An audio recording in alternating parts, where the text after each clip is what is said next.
Hi, Tom here, and welcome to my new video, how to draw a village. In this video I'll show you one way to draw a village. Now the first step in this drawing will be to draw a horizontal line for the horizon, and then we'll draw a vertical line up close and towards the right, which will be the start of a cube, and then a vanishing point on the left, and then the top of the vertical line will go towards the vanishing point, and so will the bottom of the vertical line along the left. And that will be the start of the cube on the left, and then we need to do something similar going towards the right. Now the vanishing point on the right we can't see, but it will just extend along, and then we find the uprights on the left and the right, and then we have a basic cube shape on the right of the picture that we're drawing. And then on the top of this cube, on the top facet of the cube, we draw a circle, like a circle in perspective, an ellipse, and then from that we can sort of gauge where the dome, because this cube's going to have a dome on top, so just draw a semicircle on top of that. Doesn't need to be exact, just something to get going with. And then along here we'll put another semicircle, and then the line going towards the left is the same line that goes towards the vanishing point, which is on the right, and then we just make that into a curved shape.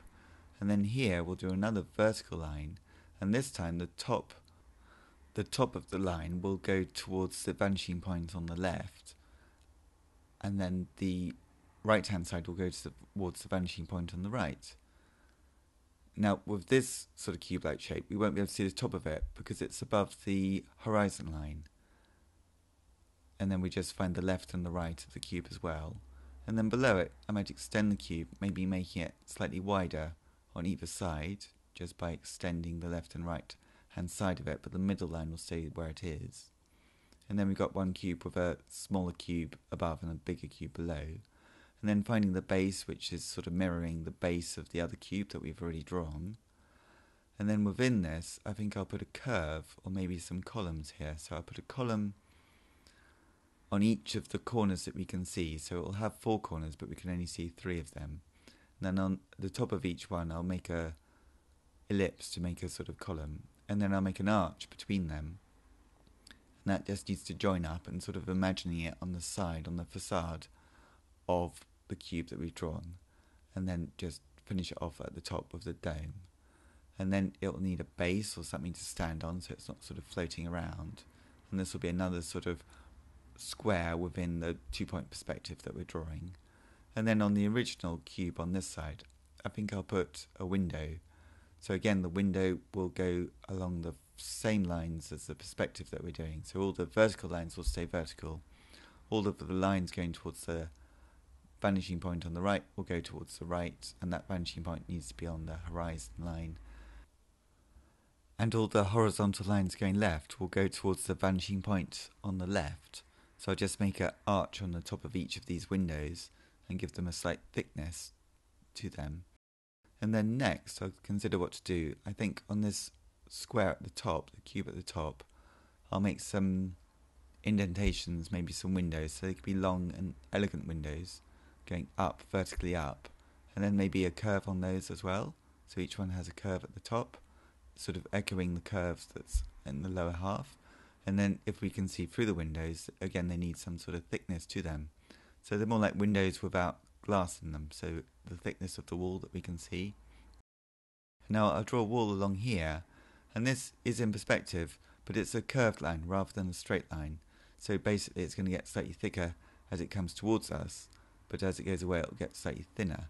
And this will be for various tops of the walls, so if I draw a line along here, hopefully you can start seeing that the tops of the walls now have a side to them, and you can sort of choose where they go. Now this line here, the diagonal line, needs to go towards the perspective point, but the vertical lines will just be upright. And then here that could be a little step.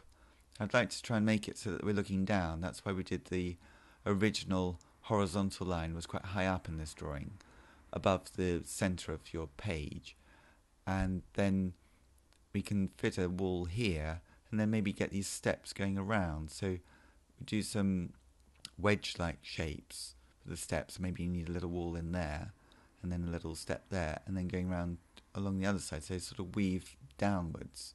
Now this could be a sort of column, and then I'll shoot these lines up in that direction and maybe put some steps in the foreground on the left, just some basic steps, and obviously because they're nearer us they need to be larger than the drawing of the steps which are further away in the centre of the drawing.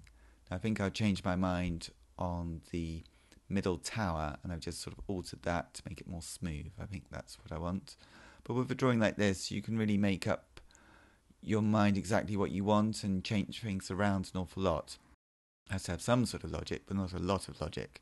So this needs a little wall around it, and just make sure the lines join up. Sometimes it's quite a good idea just to repeat a shape that you've got. So we've got this sort of dome-like building in the foreground. So on the right-hand side of the drawing, I'm just basically repeating the shape that we've got in the centre of the drawing on the right-hand side, and then maybe change it around a little bit, the way that it's placed into the environment. So I'll put a window here, but maybe I'll put some steps to make it seem further away, and those steps can be smaller. So I'll have the same sort of windows, but here, somewhere here, if I do a line here, that could be a road or a pathway, and then just build up some steps, just cranking them up backwards and forwards to make little steps. And these steps are going towards the vanishing point on the left that you can see on the drawing. And then just moving along on the left-hand side, and start again with the tops of the walls in these sort of snake-like shapes, and then just inventing some of the shapes that could go below where there'll be some steps. Now for this drawing I'm looking at various photographs of Greek island, Santorini, and it's a beautiful place with lots of different shapes in it. So I'm using those photographs, but I'm also sort of making it up. So along here, the wall is sort of stepped up, and that will be useful when we come to colour it in. And to colour it in, I'll just use a blue pencil, maybe a watercolour pencil later on. But here it needs to sort of curve. I'll try and get some more steps in here, maybe not there, just a little bit further along. So I'll just do the side wall first, and now maybe on the left of this, or the right, I think the left, I'll put some steps in there, just moving them along, getting them smaller and nearer to each other as they go further away. Then I need to invent something here, some sort of curve going along here, and then I need to make this bit on the left look like it's further away, so I need some sort of shooting lines, like a wedge-like shape. So I'll do the top of the wall, and then that can come towards us, and that will make the steps look like they're further away from us.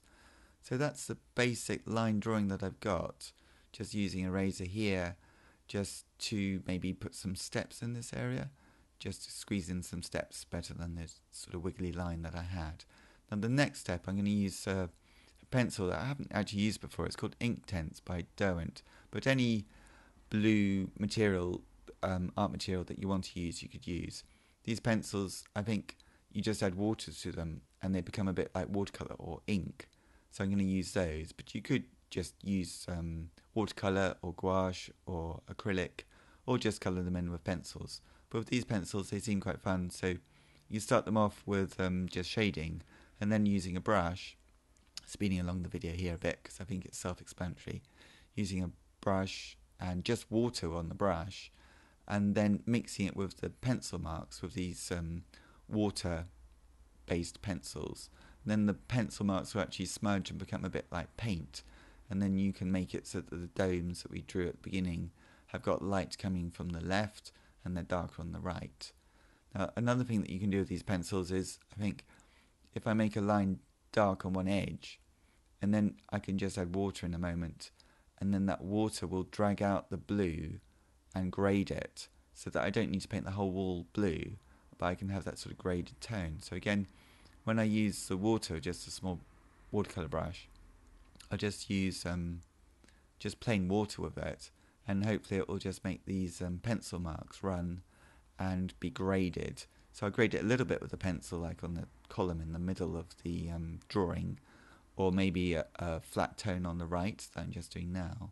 But then when we add a little bit of water here, and you can see how it just blends around, I'm finding as I do it that it blends and dries quite quickly, so you need to move it into the shape that you want, into the tones that you want before it dries, and then you have a quick way to just adding a colour to your image.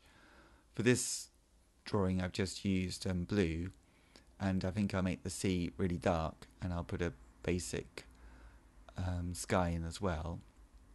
and I've just added a small amount of shadowing on the right hand side of the objects, and just along here I've put a darker, thicker line of pencil, and then just adding a flow of water along that and just blending it into the white of the paper so it hasn't got any directional brush marks in it too much. And then I'll just jump ahead the video here and put some dark sea. So again, I shaded that with pencil first and then put a little bit of water and did the similar thing to the sky. And then we have an image. So I hope you find this useful for your own drawing. Please subscribe to my YouTube channel, Circle Line Art School, for many more drawings of how to draw buildings and how to draw other things. Thank you very much for watching, and see you next time. Bye bye.